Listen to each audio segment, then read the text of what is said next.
এই যে আওয়ামী লীগ, ছাত্রলীগ, এরা যদি মারাও যায়, মৃত্যুবরণ করে, এদের যাতে জানাজা অপহরণ না হয়, এদের যাতে মাটি দাফন পর্যন্ত যাতে এদেরকে কোনো কেউ না করে, এদের গোসল পর্যন্ত যেন না হয়, এদের লাশ যাতে শকুনে খায়। আমার বাবা কি দোষ করছিল? না তোমাদেরকে কোনো সময় কোনো কিছু বলছে, নাকি কারোর কোনো ক্ষতি করছিল? আমার বাবা তো তোমাদেরকে কিছু করেনি। আমার বাবা 18 জুলাই এশার নামাজের পরে যখন মসজিদ থেকে বের হন, এলাকার সবাই আমার বাবাকে দেখেছিলেন। সবাই বলতেছিলেন যে ছাত্রলীগ সৈন্যরা ঘিরে ধরে রেখেছিলেন যাতে আমার বাবা কোনোভাবে বের হতে না পারে। তো তাদের মতে ছিল যে আমার বাবা হয়তো বা জামাতের কোনো বড় কোনো লিডার বা বড় কোনো পর্যায়ে আছেন, হয়তো আমার বাবা এর সাথে জড়িত।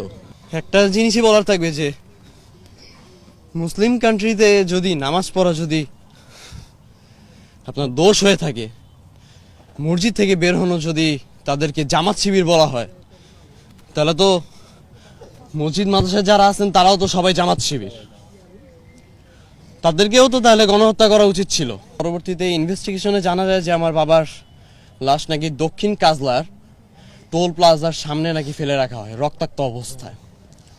ওখান থেকে নাকি যাত্রাবাড়ি থানা নাকি তাদেরকে, আমার বাবার লাশকে নাকি উদ্ধার করে শাহবাগ থানায় নাকি হস্তান্তর করে, এবং শাহবাগ থানা নাকি শাহবাগ থেকে আপনার ঢাকা মেডিকেলে হস্তান্তর করে।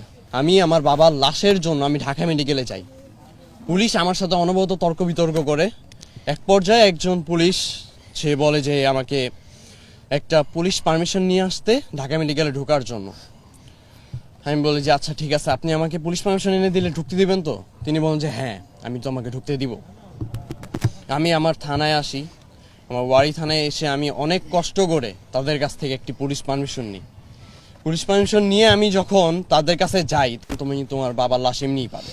আমি বলি যে আমার বাবার লাশ আছে না কি আছে তা তো আমি জানি না, আপনি কিভাবে বললেন যে আমার বাবার লাশ আছে? তিনি বলতেছে যে এখানে যেহেতু তুমি আসছো, তুমি অবশ্যই তুমি ধারণা করে আসছো যে তোমার বাবার লাশ আছে। আমি বলছি যে অবশ্যই না, আমার বাবা তো এখানে ট্রিটমেন্ট অবস্থাতেও থাকতে পারে, গুলিবিদ্ধও তো হতে পারে, আপনি কিভাবে বলেন এই কথা?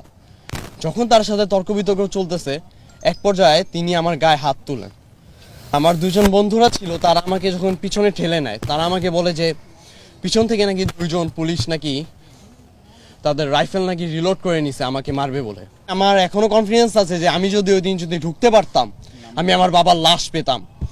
অ্যাটলিস্ট আমি আমার বাবার নিজের লাশটা আমি নিজের হাত থেকে অ্যাটলিস্ট দাফন করতে পারতাম। আমার এখনো মনে আছে ওই পুলিশের সাব ইন্সপেক্টরের নামটা কামরুজ্জামান, আমার তার নামটা এখনো স্পষ্ট মনে আছে। তার সাথে আমার তর্ক বিতর্ক হয়েছিল, আর কোনো উপায় না পাই তখন আমি অনেক কষ্ট করে আমাদের ঢাকা বিশ্ববিদ্যালয়ের ফরহাদ ভাইয়ের সাথে আমি দেখা করি। ফরহাদ ভাইয়ার সাথে আমি পরিচালকের রুমে যাই যখন, তখন আমাকে পরিচালক বলে যে যেহেতু তোমার বাবা, আমি তোমাকে এখন বলে দেই, তবে তুমি এই কথাটা গোপন রাখবে, কিন্তু এখন যে সময় তার এই কথাটা গোপন রাখার মতো না। তিনি আমাকে বলেন যে 1000-এর উপরে লাশ হবে, তিনি নাকি আঞ্জুমান মফিদুল ইসলামকে দিয়ে দিয়েছে। তারপর যখন আমি আঞ্জুমানে যাই, আঞ্জুমানে যাওয়ার পর ঠিক 2 থেকে 3টা ফাইল যখন উঠায়, তখন আমি আমার বাবার ছবি দেখতে পাই। আমি তখনই তাদেরকে বলি যে এই ছবিটা একটু বের করেন কাইন্ডলি। তারা যখন ছবি বের করে, আমি আমার বাবাকে স্পষ্টভাবে চিনতে পারি। ওই দিন আমার বাবা সাদা পায়জামা, সাদা পাঞ্জাবি, আমার এখনো মনে আছে এই পাঞ্জাবিটা।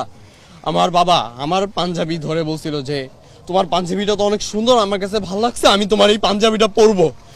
আমি বলছি যে আচ্ছা পরো, আমার বাবা ওই পাঞ্জাবিটা পরে আমার থেকে বলছে যে আমি তখন আন্দোলনে বের হবো। আমার বাবা বলছে যে বাবা যেখানে যাও সাবধানে দেখো, যদি কোনো ঝামেলা হয় আমাকে বলো। আমার কথা হচ্ছে যে আমার বাবা কি দোষ করছিল? না তোমাদেরকে কোনো সময় কোনো কিছু বলছে, নাকি কারোর কোনো ক্ষতি করছিল? আমার বাবা তো তোমাদেরকে কিছু করেনি, তোমরা আমাকে মারছো। আমার এখনো মনে আছে, আমি বাসা থেকে বের হওয়া মাত্র আমাকে নিয়ে যাওয়া হয়েছিল। নিয়ে গিয়ে আমার ছাত্রলীগের কিছু নেতা ছিলেন একজন, তিনি আমাকে ওয়ারিতে নিয়ে গিয়ে আমার র্যাঙ্কিং স্কেলের সামনে আমাকে ফেলে রেখে এসেছিলেন। আমার এখনো মনে আছে, আমাকে আধা ঘন্টা যাবত মারতেন, তারপর আমাকে ঠান্ডা কড়কড়া ঠান্ডা মানে আমাকে খাওয়াতেন। এরপরে আবার মারতেন, মারতে মারতে আমি এক পর্যায়ে অজ্ঞান হয়ে যাই।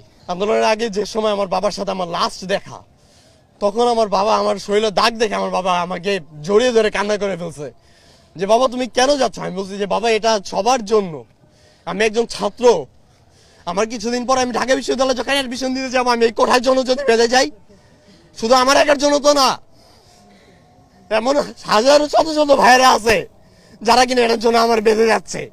তো আমি কেন চুপ থাকবো? আমি যদি এটার মধ্যে একজন হই, আমার যে ঠিক আছে তুমি একদম সঠিক কথা বলছো, আমি তোমার সাপোর্টে আছি।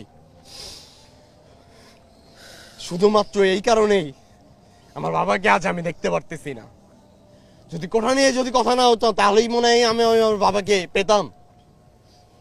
তবে হ্যাঁ, আমি একটা জিনিস নিয়ে অনেক প্রাউড ফিল করি যে আমার বাবা দেশের জন্য প্রাণ দিচ্ছেন, আমার ভাই আমার দেশের জন্য প্রাণ দিচ্ছেন, আমাদের শত শত আমাদের ভবিষ্যতের জন্য আমাদের প্রাণ দিচ্ছেন।